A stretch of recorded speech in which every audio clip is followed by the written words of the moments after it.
ফিজিক্সের সবচেয়ে আলোচিত একটি নাম হলো নিউটন। নিউটনের সেকেন্ড ল আজকে আমরা প্রতিবেদন করব।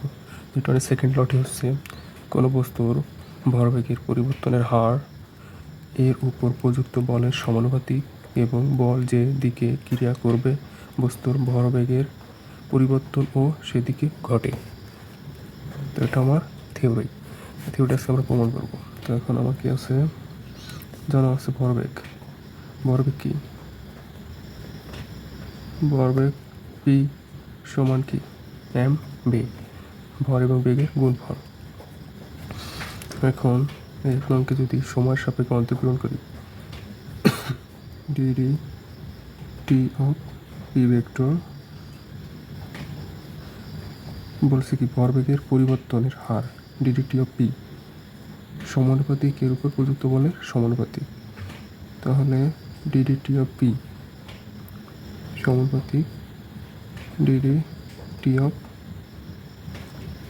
এমবি এর সমানুপাতিক। এখান থেকে ডিডি টি ভরবেগের পরিবর্তন এর উপর প্রযুক্ত বল, তাই ডিডি টি অফ পি সমান এফ লেখা যায়। সমানুপাতিক এমটা আগে আসছে ডিডি টি অফ ভি। এখন বেগের পরিবর্তন হার কি ত্বরণ, তাহলে এখান থেকে লেখা যায় কি এফ সমানুপাতিক এম এ। এটা 2 নম্বর সমীকরণ। এখন এখানে যে সমানুপাতিক প্রতীক আছে, সমানুপাতিক উঠে দিতে গেলে কি একটা কনস্ট্যান্ট নিয়ে আসতে হবে। ফিজিক্যাল কে এম এ এলো কে হলো কি সমানুপাতিক ধ্রুবক। এখন এই যে সমীকরণ, এটা হলো 3 নম্বর সমীকরণ। 3 নম্বর সমীকরণে যদি এখানে যদি 1 নিউটন বল প্রকাশ করা হয়, এফ এম যদি 1 হয়, এ ফিজিক্যাল 1 নিউটন বল প্রয়োগ করে, তাহলে এম এর ভর হবে কত, একক ভর। এম যদি একক হয়, এম সমান 1 কেজি, এ সমান 1 মিটার পার সেকেন্ড স্কোয়ার।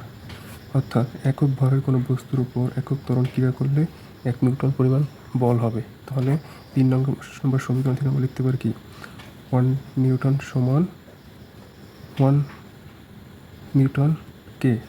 তো এখান থেকে নিউটন বাদ গেলে থাকে কি কে এর মান সমান 1। এখন কে এর মানে 3 নম্বর সমীকরণে বসাই দিই। অতএব is equal 1 into M A. এখান থেকে আসে কি F is equal M A.